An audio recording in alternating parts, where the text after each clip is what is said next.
Hello. Sorry about the fan in the background. Uh, but I don't feel like getting up to turn it off because I was up all night until I saw the sunrise, and I had to set the alarm to get up for a phone call early in the morning.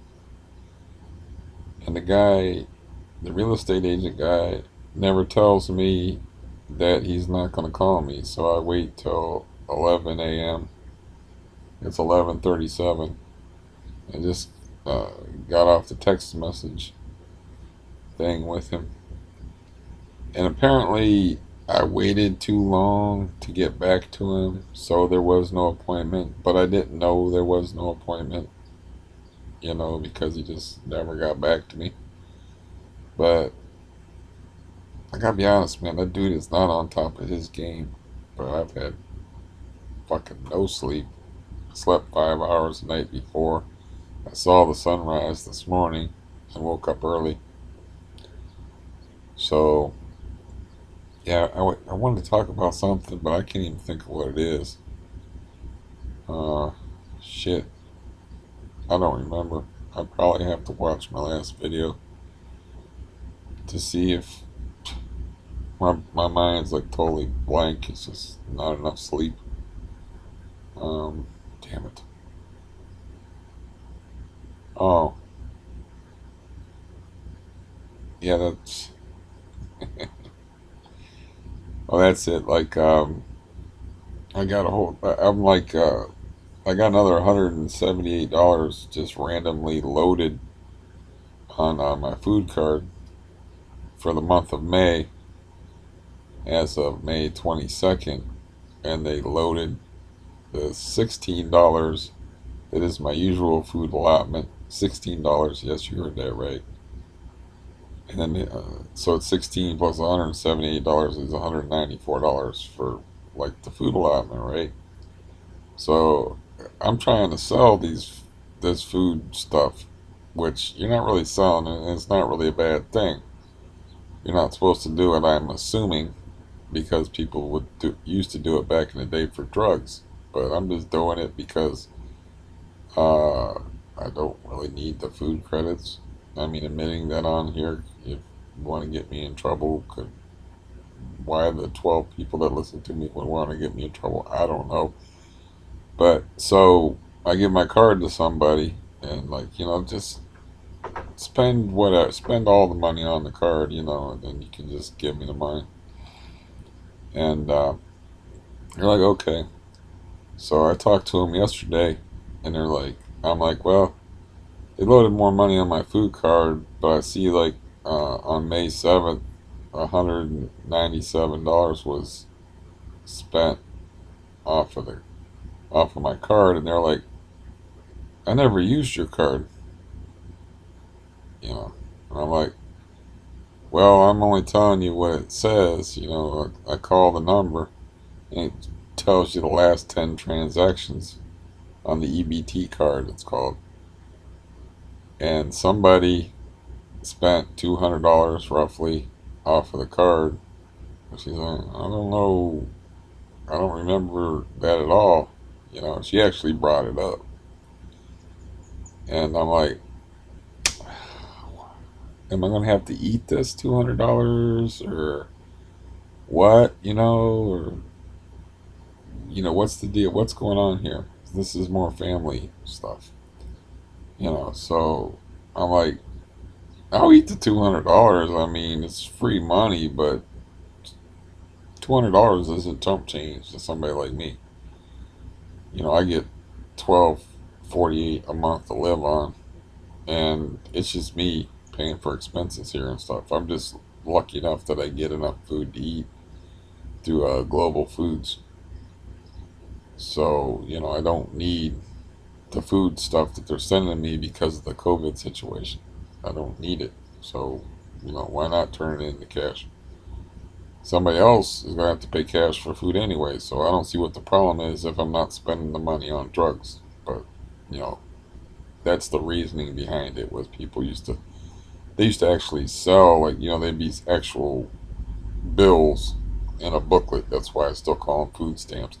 People would like, take 50%.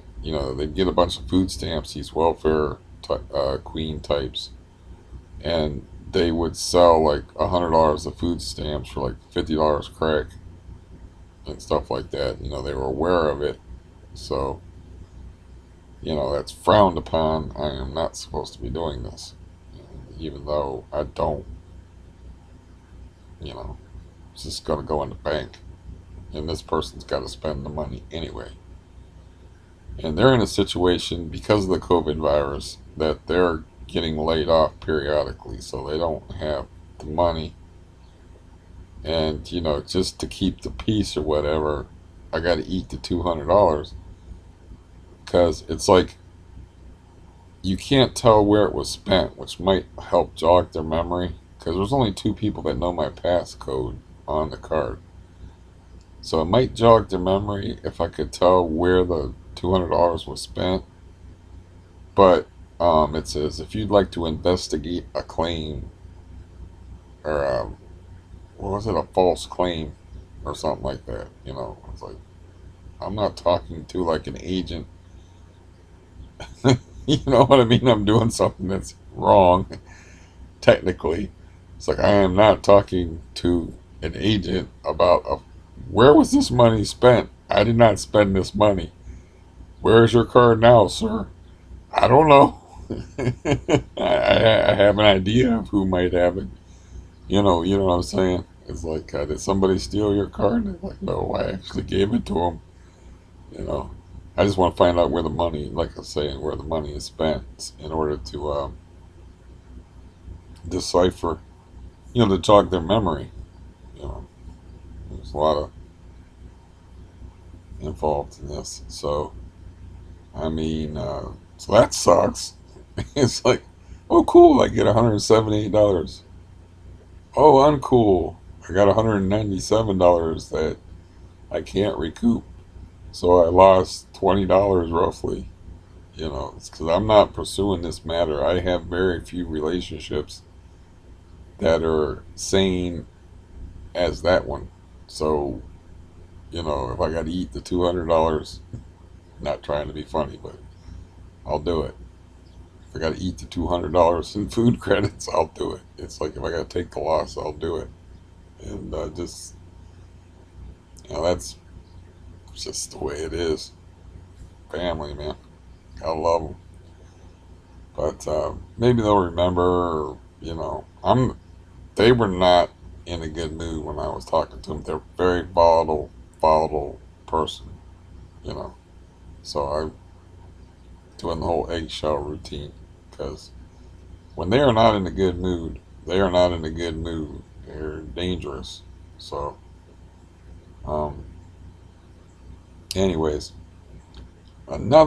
this commonplace is fucking irritating me to no end because not only did this guy not get back to me, I've had no sleep and I set my alarm to wake up early and I'm awake and I'm just dead like a zombie and I'm subject to be like garrulous, loquacious, verbose, run at the mouth when I'm tired. But I'm not going to do that because I don't have the brain power to back it up. But this commonplace is ticking me off with this crap. Like they tell me that I'm supposed to have an app. Like there's a new law. I can't get my refill without some sort of face to face. But they make a compromise in the COVID era that since they don't want you to go into the office, you get a specific app to put on your phone so you can have a face to face conference so they can see your face. Why that's necessary, don't know. But this is what I was told. So I asked this guy who screwed me over this morning, over the phone, like I'm talking to you now, like I need to get this app. He's like, oh, I can send that to you in the email. Like less than 24 hours. He's like, tell me when you get it. Less than 24 hours, I'm writing the guy back, and he's like, I don't know what you're talking about. He's like, I don't. What do you mean? Because he's dealing with a lot of different people, so not just me. not some special project of his. I'm not his friend, and I'm not his buddy. You know, I, that's just, I guess, a reassuring way for mental health people to talk to crazy, unstable, and imbalanced people like myself. You know, but we do have a lot in common, and if somebody tells you like, "Well, I would come here and hang out with you, and just play guitars with you," I love spending time with you, and and all this. It's like, okay, I don't really want to date you or anything like that, but it sounds like we could be friends. It's coming on a bit strong, but like, okay, well, I would like to have a friend. That sounds good, but it's like, no, it's just all like patter. Like just guy don't remember shit. Let's just put it that way. He don't remember nothing. So yesterday, my appointment is, and this is gonna suck. 8:20 a.m. tomorrow to have like this phone call with the guy who prescribes the volume. By the way, I am like 7 days ahead in volume. Shut the goddamn fucking thing. This phone don't work. I'm sorry. I'm like 7 days ahead in volume anyway. So, I'm not talking about like my extra horde of 10 milligram pills. I'm talking about the 5 milligram pills. But I gotta wake up at 8:20 in the morning special to have this phone call, right? And so yesterday I called the place and I'm like, I need to have this specific app I was told, and I don't have it yet. Because that guy that's probably just like messaging me, unreliable. And so I'm like, I don't have this app. I got this appointment coming up in 2 days. Just tell me the name of the app, and I can like get it off the computer. Or I could probably use the computer on. I can figure it out. I'm not complete techno retard. I'm only like developmentally challenged. When it comes to like technology. So they're like, well, let me talk to the guy's name was Mark. It's like, let me talk to Mark and see what he has to say about it, and I'll get back to you and see about this app thing. So I talk to the guy, and the guy tells me I don't need an app. That he can prescribe with just a voice, not a face. I'm like, motherfuckers. It's like they told me specifically that there's a new law passed. You have to have a face to face. Do you have this specific app? Do you know how to use a smartphone? I'm like, maybe I can figure out how to use Skype on a computer, but I'm not a techno guy. And they're like, well, it's pretty. It's just the way we do things. Is we use a specific app, and they have this new law where you can't prescribe benzodiazepines without a face to face. So there's this whole big spiel, and it's like, am I being gaslighted by a goddamn mental health facility? Like, what the hell kind of shit is this? You know, it's like, did I imagine that? Am I going crazy? You know, did this guy like is like I don't remember that. It's like, are you the guy in the wheelchair next door telling me like I don't remember saying that I'd give the landlord your rent money for you in an envelope? I don't remember that. It's like it was like I'm being gaslighted by a mental health facility. What the fuck is that? You know what I mean? It's crazy.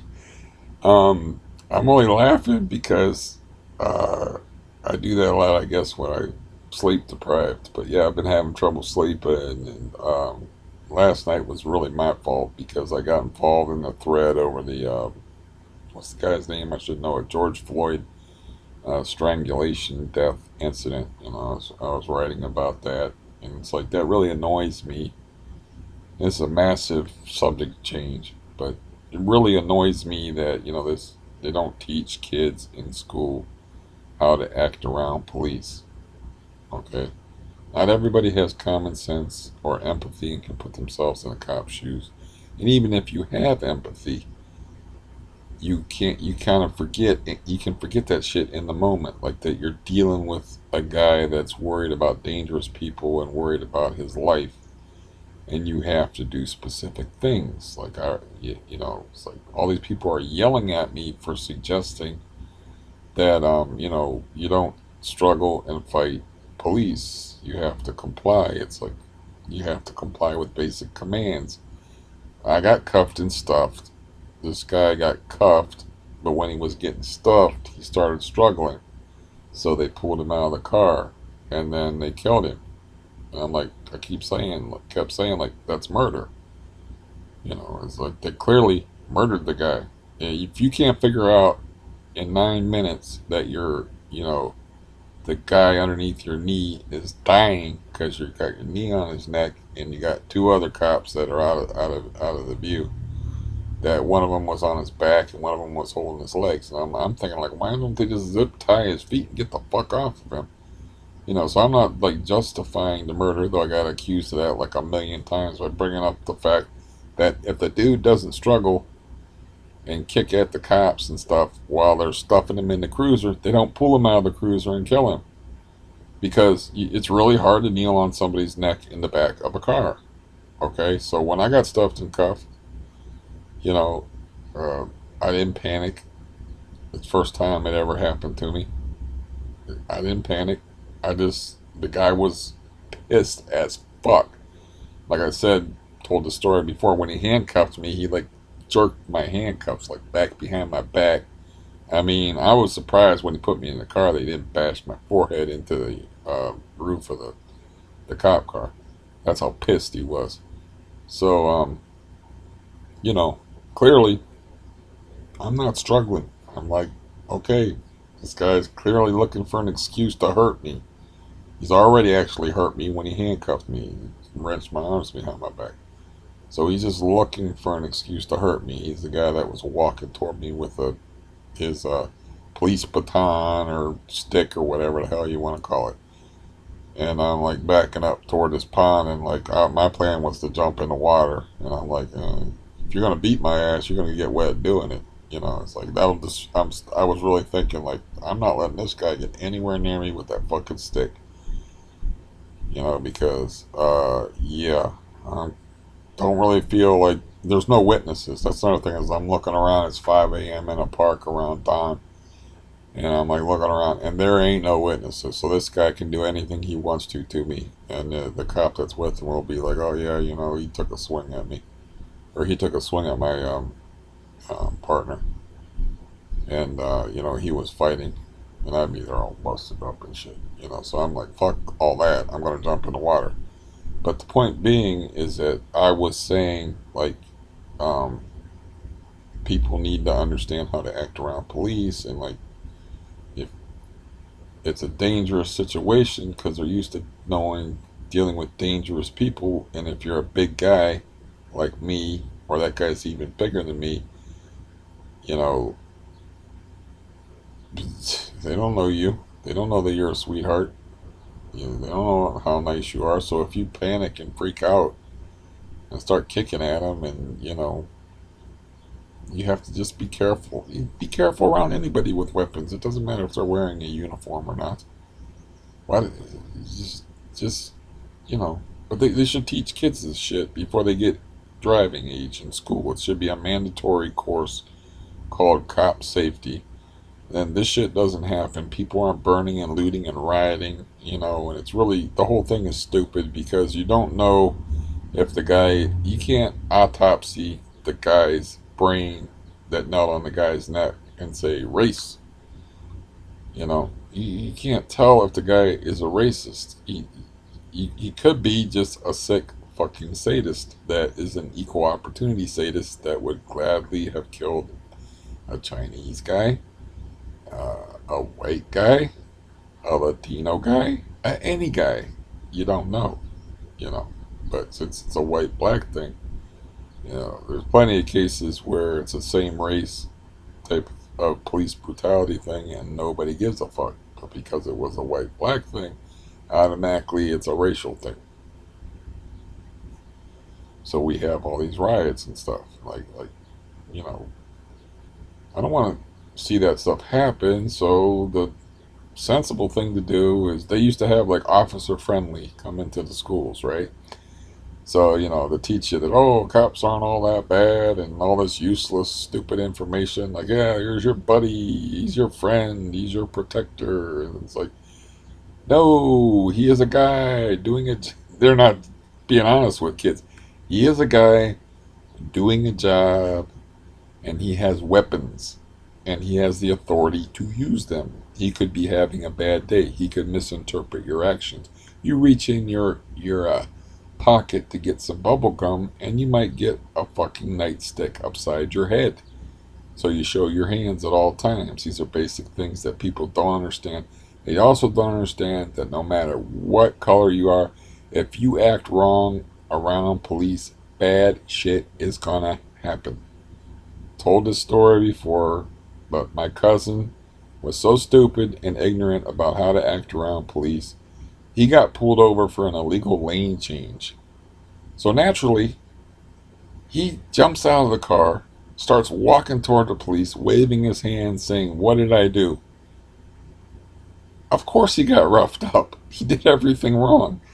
You put the cop at ease. You don't act aggressive. You don't walk toward him. You show your hands. You turn on the dome light in your car. You turn your radio off if you got any. You make sure that they can see your hands at all times. That's like, I have a cop friend, so I have insight into this matter. Hands kill is like a cop's expression among cops. So they want to see your fucking hands at all times. That's why there was an incident with the Milwaukee Bucks NBA basketball player where he got tasered because he refused to take his hands out of his pockets. It was cold outside. It's fucking Milwaukee, Wisconsin. It's fucking cold. So he didn't want to take his hands out of his pockets. And he said he was holding something too. It's like he actually just said that. He said, "No, I'm holding something." Oh, they do not pay you to play basketball because you're a Mensa guy. Got it. Um, but anyway, so they taser this guy, and there's a big uproar over it, right? The reason why the cop stopped him is because he was parked sideways over a handicap place at one of them all night type drugstores. So they if he parks right, the cops never stop. They don't care if he's. It's like 2 or 3 a.m. They're not even probably going to bother with checking to see if he has a handicap sticker in his car.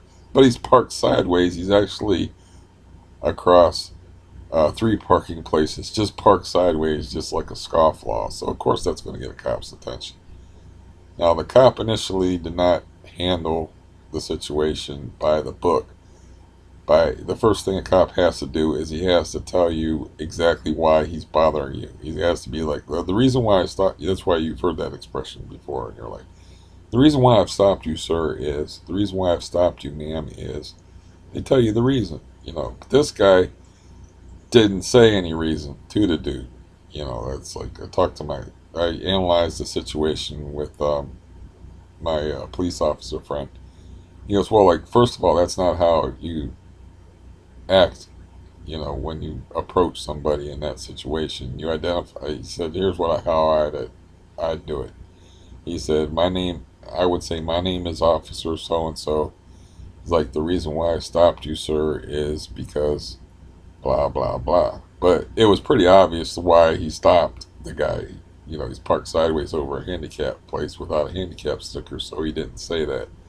So this huge basketball player, 6'7" or whatever, just starts walking at this cop, and the cop, he's like walking right up on the cop, and the cop's like, don't know he's a nice guy or a guy who's got a lot of money or a basketball player or doesn't know him. The guy just assumes. He even like name drops himself and says, "Well, I played for the Milwaukee Bucks." But before all that happens, the cop actually has to push him away. He's actually so close to the cop that the cop actually has to push him away and says, "Sir, step back. Give me some fucking room." That's like something they could teach people in school. I don't know, like you don't do shit like that. So, anyways, so I spent a lot of time writing about that last night because that really aggravates me that they can't they can't fucking figure this shit out. They can't figure out that like we had a thing called health class. I don't know if they still have that. They taught you that showering was good. They taught you like some of the basics of like the human anatomy. That's I think where sex education was covered. And I was in a Catholic school, so it wasn't covered too closely. But anyways, um, so it would be really healthy if they had a health class called "How to uh, Handle Yourself Around Police" or something better than that. I don't know, but just a mandatory course teaching children, and they could enact the scenarios like have the cop or have the teacher play the cop, have the kids sit in a car, like have like before they get driving age, have a kid sit in a chair and pretend it's a car. Put a couple of chairs next to each other to make the car illusion seem even more real. Hell, clear your desk off. Have them sit on the desk. Like the desk is like a big car, right? If you use kids got good imaginations. We used to play that game where the carpet was lava. So, uh, they could do this stuff. They don't. Why? Why? It's an important thing to know. It's like, not everybody can figure that shit out. Like, I'm stopped by the police. It's 18 degrees out, and I take my hands out of my pockets because I figure the cop wants to see my hands. But it's 18 degrees, and this cop is blah blah blah blahing at me, and I go to put my hands back in my pockets, and he was like, "Keep your hands out of your pockets," you know. And I'm like, "Yes, sir." And then put my hands in my pockets, which is the opposite of a guy with his hands in his pockets. And they're telling him to take his hands out of the pockets. And they told him like 10 times before they tasered him. And in that Milwaukee Bucks player incident, my cop friend analyzed it like this. The cop did a couple of things wrong at the beginning, but that guy needed tasered. His exact words, it sounds like he needed tasered to me. And then there's people that are, dumb people that are like, well, there's like 6 or 7 or 8 cops. Why would he fight the cops?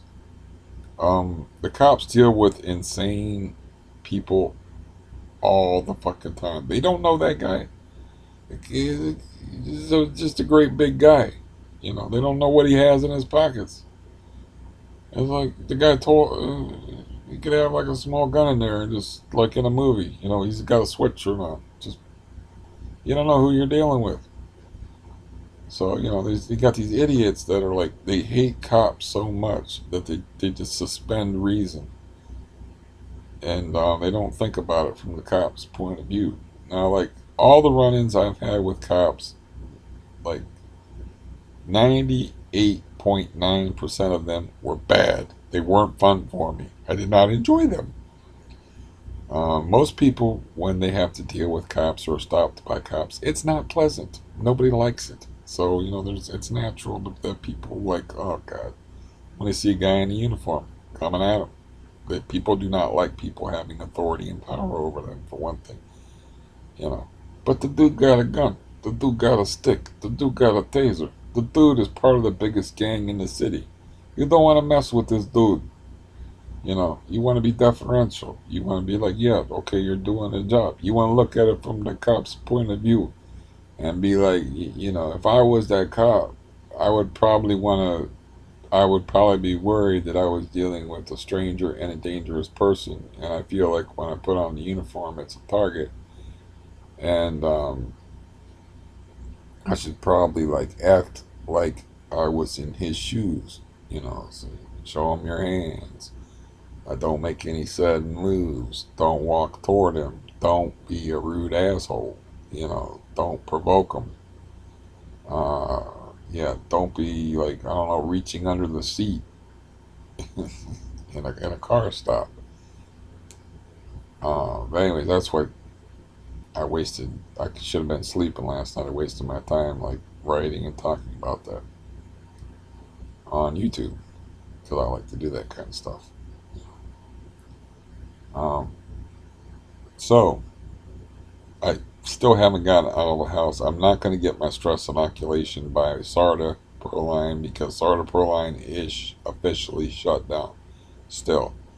Because 3 days running it says no bookings available on this day. So it's shut down. Because I was planning to go over to my brother's house on Friday just to, get in a vehicle, go somewhere. No, I don't really have anybody that I can get in a vehicle and go somewhere with. I don't know about Ubers and taxis. I don't, the COVID thing is like not really as afraid of it as I was. I'm in the highest risk category, but um, I don't know. I just don't want to be all uptight and stir crazy. And I know I'm going to be nervous, and my tooth is not hurting me or anything like that. That's really, just like I said, it feels weird. That's the way I'd describe it. Um, but I'm still going to be nervous. I've just been stuck in the house too long. I still haven't, gotten outside, and now I'm sleeping weird, and I'm being gaslighted by a mental health facility. And life is just bizarre and weird. And I still have, I still get the impression that my main problem with living here, besides the insane amount of noise, uh, the little crazy dude, he just doesn't spend any time here. And he doesn't hang out on the porch. It's like, I can actually live here. That was my main worry, is I need to get the fuck out of here before summer comes. I'm so used to living like this now. It's not healthy. I need to be in a different environment, of course, but it's totally not manageable if I got like a psychopath high and drunk sitting on the porch drinking bong water and shit. You know, totally not manageable. So that's why I was in such a hurry to get out of here. But man, I got some money now from a poor person's point of view. I got some money, and yeah, so I can make. I got an opportunity if I can stay sane here to save even more money, and that's a rare opportunity for somebody who's on, getting 12.48 a month. And it's like I really don't want to rock this cash cow boat. You know, if I'm not going to get any help from this dude, clearly, this real estate agent, he's not going to help me. Uh, he's not reliable. I'm awake. I should be asleep right now, even though it's like get toward noon. I just couldn't sleep last night. Um, but anyways, that's pretty much what's going on with me. So I don't know why I turned into an Italian for part of this thing. I have no idea. Uh, yeah, I wish I could do like voices and imitations and stuff like that. That's one of my fondest wishes. It would be great to be like doing impressions because I could be pretty entertaining. If I could do impressions, man, I could be like really entertaining. That would be awesome. So that's something I've always regretted. I regret that almost as much as my lack of musical ear, which I haven't been pursuing that. The only reason I would play guitar is because I thought I had a potential guitar buddy in the real estate agent guy, but that's not going to happen. Um, I don't, it's just, it's weird. It's like when you go to a strip bar and they're like real nice to you because it's their job. It's not because the girl likes you. It's, you know what I mean? It's like whenever you're dealing with a professional person and they're like really nice to you, and that goes double for the mental health industry. I'm like, it doesn't really make any sense for him, his perspective. It's like it's sort of like almost like a breach of proper workplace etiquette to become friends with a patient. You know, because really to him, he's like a caseworker guy, and I'm like a client. So in a mental health capacity, that's takes on a different meaning. If he was a lawyer and I was a client, well, then a friendship can develop a little more easily. He has to worry about me knowing where he lives and expressing my affection with him with arson, burning down his house or like, being a pain in the ass and bothering him all the time because I'm lonely or whatever. So that ain't gonna happen. But anyways, so I think that's about it. I think I talked for at least half an hour. So I got to give you something. That's good. Um, but yeah, I can hang here if it's like this. I just got a lot of noise. The dog barked at. It's weird when you make noise in your own house and a dog barks at you, and it's just weird. Like I closed the window. The dog upstairs like barks at me for closing the window. It's just fucking weird. And then you got Stampy, but she doesn't bother me. She doesn't knock on my door and bother me. She just makes a lot of noise. And the psycho guy just not around. I see his vehicle out there, and I heard his voice like once in the last month, maybe twice, as he was coming and going. And it's like he doesn't really live here. He probably lives at his girlfriend's house with his two children. So, well, all right. This. Oh, you're just gonna up and hang up. Whatever. Psych. Somebody like sometimes I do that. Like I'll miss what I'm pushing out on the phone, and I'll call like a number. And be like, nope, nope, didn't want that. So that's probably what happened. Or about the butt dial thing that people talk about. I don't know. Not really part of the culture. Um, but yeah, that's enough. I mean, I should eat something, I guess, and I guess I'm awake now. I got coffee in me, and I'll probably like in 2 hours I'll probably be like struggling to stay awake. And yeah, my dental appointment is for 9:30 in the morning, which means I have to wake up fairly early because of the transportation thing. And the transportation service that I like, I think I said that, is still Scenic View Transportation. They're still up and running, which I didn't. I did mention that before. Is where I called them and they were like, "This number has been disconnected." Yeah, I do remember that because my mnemonic device of 357 helps me remember that number, 330-244-0657. So it's 357, but then I remember that number is double, and so I can remember that easy for some reason. And as we know, I'm not good with numbers. So in summation, blah. This I should not be sleep deprived, and this dude should have like looked at his text. He could text me at home and just say, "Sorry, couldn't make it happen," but I got no text back. And the fucked up part is like he said, "How about I can we set up an appointment for 10 a.m. tomorrow?" And I'm like, "Okay," and then like okay, like as in yes. And he goes, "Is that all right?" Like the okay didn't like register, and I'm like, "Yeah, that'll be fine."